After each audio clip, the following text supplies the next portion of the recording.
जय जिजाऊ, जय शिवराय, जय शंभूराजे। सध्या महाराष्ट्रामध्ये आंतरवली सराठी इथं मनोज जरांगे पाटलांच्या नेतृत्वाखाली बऱ्यापैकी मराठा समाज एकवटलाय। मी सबंध मराठा समाज म्हणत नाही, बऱ्यापैकी मराठा समाज एकवटलेला आहे। आणि आता तिथून ते परत महाराष्ट्राच्या राजधानीमध्ये अगदी मंत्रालयावर धडकणार आहेत। ऑगस्ट मध्ये त्याचं नियोजन होतंय।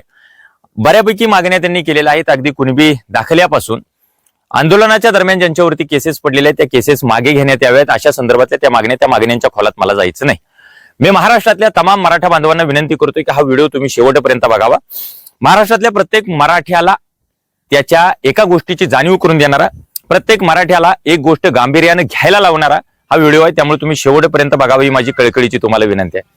महाराष्ट्रामधल्या मराठा बांधवांचं बऱ्यापैकी राजकारणानं वाटोळ केलं, राजकारणानं अक्षरशः त्यांचा जाळ केला, त्यांच्या आयुष्यामध्ये त्यांना उद्ध्वस्त केलं। या संदर्भातला व्हिडिओ आहे, तुम्ही शेवटपर्यंत बघावा। मनोज जरांगे पाटलांचं ज्यावेळी आंदोलन महाराष्ट्रामध्ये 2 वर्षापूर्वी उभा राहिलं त्यावेळी एक मेसेज सोशल मीडियावरून मोठ्या प्रमाणात फिरायला लागला। नवे तर टीव्हीवरती सुद्धा त्याची चर्चा व्हायला लागली की जेवढे महाराष्ट्रात मुख्यमंत्री झाले त्यातले 12-13 मुख्यमंत्री मराठा समाजाचे, 55% आमदार मराठा समाजाचे, साखर कारखाने, सूतगिरण्या वगैरे किंवा सहकारी बँका वगैरे सगळं मराठ्यांच्या ताब्यात। एक पहिल्यांदा नीट गोष्ट लक्षात घ्यायला पाहिजे की हे ज्यांच्याबद्दल सांगितलं जातंय ते महाराष्ट्रातली फक्त 150 राजघराणी अशी आहेत की त्यांच्या घराभोवती राजकारण फिरते। बाकीचा महाराष्ट्रातला 80% मराठा समाज हा मागास आहे, उपेक्षित आहे, वंचित आहे आणि तो शेतीवरती अवलंबून आहे। मी स्वतः गेल्या 20 वर्षांपासून पाहतोय की माझा बाप शेतीतनं बाहेर पडून अक्षरशः शेतमजुरीकडे वळलेला आहे आणि महाराष्ट्रामध्ये याची अनेक उदाहरणं निश्चितपणाने आहेत। आता प्रत्येक मराठा बांधवाला माझी एक विनंती आहे, कदाचित तो लेख तुम्हाला मिळाला तर वाचा। बरोबर 30 वर्षांपूर्वी महाराष्ट्रातल्या डॉक्टर आळ साळुंखे नावाच्या एका मराठा लेखकाने लेख लिहिला होता की मराठ्यांच्या हातातनं सत्ता जाणं म्हणजे त्यांच्यासाठी सुवर्ण संधी आहे। म्हणजे ते राजकीय सत्तेबद्दल बोलत होते आणि त्यांना अगदी शिव्या घालणारी पत्र पाठवली होती, ती पत्र अक्षरशः पोत्यानं बाहेर काढलेली होती। महाराष्ट्रातल्या आता प्रत्येक मराठ्यानं लक्षात घ्यायला पाहिजे, डॉक्टर आळ साळुंखे आम्हाला त्यावेळी जे सांगत होते ती गोष्ट फार महत्वाची आहे। आम्हाला वाटते नेत्यांच्या पाठीमागे फिरलं म्हणजे आपलं भलं होणार आहे। आम्हाला वाटते गावातलं राजकारण आमच्या हातातनं सुटलं म्हणजे आमचं काहीतरी प्रचंड वाटोळ होणार आहे।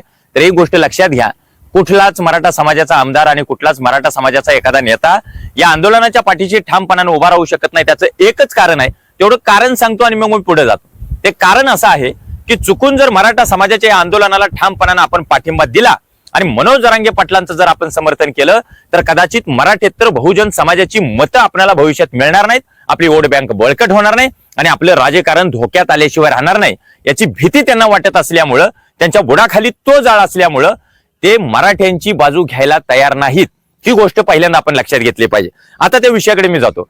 मनोज जरांगे पाटलांच्या पाठीमागे सगळा महाराष्ट्रातला मराठा समाज का जात नाही त्याचं कारण तुम्हाला मी पहिल्यांदा सांगेन। ते कारण असं आहे, भाजपमधल्या मराठ्यांना वाटते की जरांगे पाटील हे हिंदुत्वाच्या विरोधी भूमिका घेत आहेत। कारण मागच्या वेळी आंदोलनाच्या दरम्यान त्यांनी मस्जिदीमध्ये ते गेले, जय भीम लिहिलेला निळा गमछा त्यांनी गळ्यात घातला, म्हणून जरांगे पाटील महाराष्ट्रातल्या काही त्या भाजपमधल्या मराठ्यांना खटकले, त्यांना वाटले हे हिंदुत्वाचे विरोधी आहेत। दुसऱ्या बाजूला राष्ट्रवादीच्या मराठ्यांना असं वाटलं की एकनाथ शिंदेच्या हातातनं ते सरबत पिले आणि त्यांनी उपोषण सोडलं म्हणजे आता हे भाजपची वाशी झालेले आहेत, त्यांना भाजपनं आता कॅप्चर केले आणि त्याच्यामुळे राष्ट्रवादीतला मराठा सुद्धा जरांगे पाटलांवर त्या काळात नाराज झाला होता। म्हणजे जरांगे पाटलांचं आंदोलन ज्यावेळी महाराष्ट्रात मोठ्या प्रमाणात उभा राहिलं त्यावेळी ते आंदोलन संपल्याबरोबर आणि मोर्चे संपल्याबरोबर भाजपमधला मराठा भाजपमध्ये गेला, राष्ट्रवादीतला राष्ट्रवादीत गेला, काँग्रेसमधला काँग्रेसमध्ये गेला। आता तुम्हाला एक सांगू, महाराष्ट्रामध्ये धनगर समाजाचे एक नेतृत्व आहे गोपीचंद पडळकर।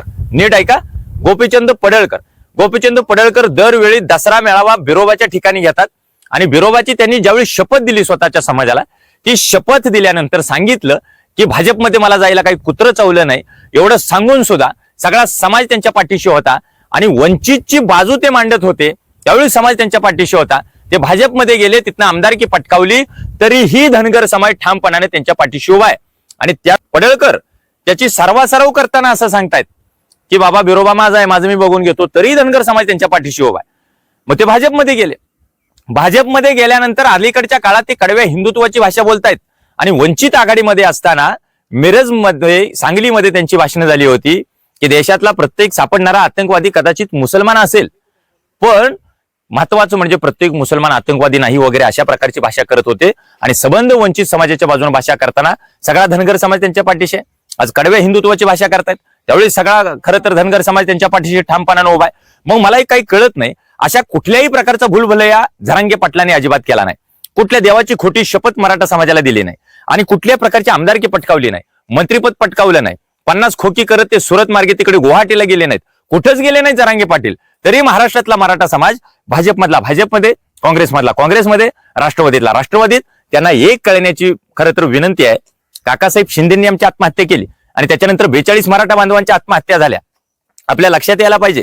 आज मराठवाडा विदर्भ या भागामध्ये जर तुम्ही गेला तर तुम्हाला कळेल की त्या ठिकाणचा 80% मराठा समाज हा शेतीवरती अवलंबून आहे. इकडे पश्चिम महाराष्ट्रामध्ये तीच परिस्थिती आहे. पण इथं काय झाले, आम्हाला जरा राजकारणाची लई खुमखुमी आल्या. म्हणजे आम्हाला त्या नेत्यांच्या पाठीमागे गेल्याशिवाय, आमदारांचा जयघोष केल्याशिवाय आमचं पुढे काही पानच हलत नाही असं आम्हाला वाटते. पुढच्या पिढ्या जर सुरक्षित राहाव्यात, पुढच्या पिढ्या शाबूत राहाव्यात असं वाटत असेल तर जरांगे पाटलांचे हात बळकट करावे लागतील. आणि ज्यावेळी ते घोषणा करतील त्यावेळी अख्खी मुंबई आम्हाला जाम करण्याची आम्हाला तयारी ठेवावी लागेल. मुळात जरांगे पाटलांचं हे नेतृत्व तुम्ही समजून घ्यायला पाहिजे.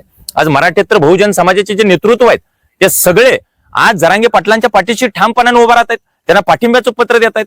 तरी गावखेड्यातल्या त्या मराठा कार्यकर्त्यांना असं वाटतं की जरांगे चुकीची बाजू घेत आहेत, चुकीची भूमिका मांडतायत, त्यांची जात बदलायला निघालेत वगैरे. अशा प्रकारची जी भूमिका आहे ना ती सोडून द्या. अहो, पहिल्यांदा आम्ही संत तुकाराम महाराज वाचले पाहिजेत. सांगा मला, माझा खडा सवाल आहे आता तुम्हाला, एक मराठा बांधव म्हणून सगळ्या मराठ्यांना सवाल आहे. भारतात पहिल्यांदा आरक्षण ज्यांनी दिलं होतं 26 जुलै 1902 त्या आमच्या कोल्हापूरच्या छत्रपती शाहू महाराजांचा फोटो प्रत्येक मराठा बांधवांना घरात लावला पाहिजे.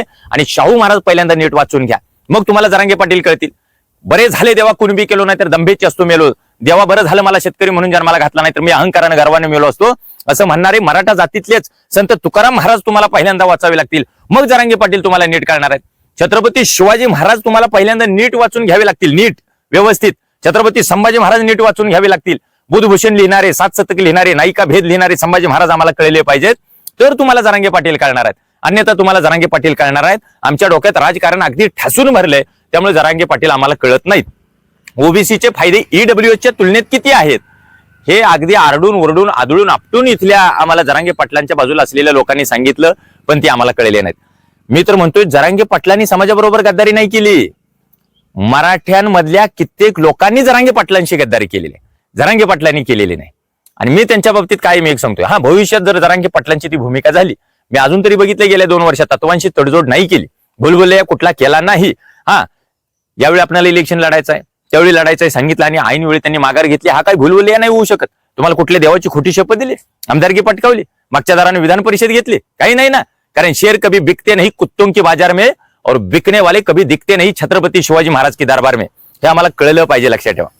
हा व्हिडिओ मुद्दाम एवढ्यासाठी करतोय की महाराष्ट्रामध्ये पश्चिम महाराष्ट्र असेल, विदर्भ असेल, आज फक्त मराठवाड्यातनं चालू झालेलं आंदोलन ज्यावेळी महाराष्ट्रात पोहोचले त्यावेळी ते बीड पुरतं का मर्यादित राहते, जालन्यापुरतं आणि मराठवाड्यातल्या काही भागापुरतं का मर्यादित राहते.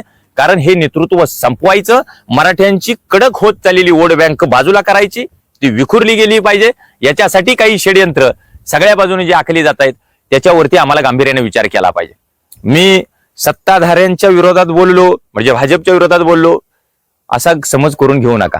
प्रत्येकानं मराठ्यांचं वाटोळच केलं, मग ते राष्ट्रवादी असेल, भाजप असेल, सेना असेल, सगळे असतील. आम्हाला एक नेतृत्व मिळालंय आणि जवळपास 300 वर्षानंतर महाराष्ट्रातला मराठा समाज बऱ्यापैकी एकत्रित येताना बघायला मिळतो, तो जरांगे पाटलांच्या मुळे. त्यामुळे आम्हाला त्यांच्या बाजूने ठामपणाने उभं राहिलं पाहिजे. कोल्हापूरचे छत्रपती संभाजीराजे सुद्धा 16 दिवस त्यांनी उपोषण केलं होतं, पण जरांगे पाटील ते 16-17 दिवस उपोषण करतायत आणि जरांगे पाटलांच्या पाठीशीच का ठामपणाने उभं राहिलं पाहिजे त्याची काही कारणं सांगतो आणि मी थांबतो. पहिलं कारण असं, स्टेज कुठल्याही प्रकारे मोठं नाही, आकर्षक नाही, स्टेजवर खुर्च्या मांडल्या जात नाहीत. भारतीय बैठकीनं मांडी घालून स्टेजवर बसणारं हे नेतृत्व आहे, साधा माईक हातात घेऊन बोलणारं हे नेतृत्व आहे.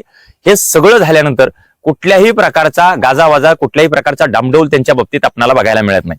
आणि त्याच्या पुढे जर एक गोष्ट जर तुम्हाला जाऊन सांगायची म्हटली तर जरांगे पाटलांना महाराष्ट्रातल्या मराठा समाजाने का स्वीकारलं माहित आहे?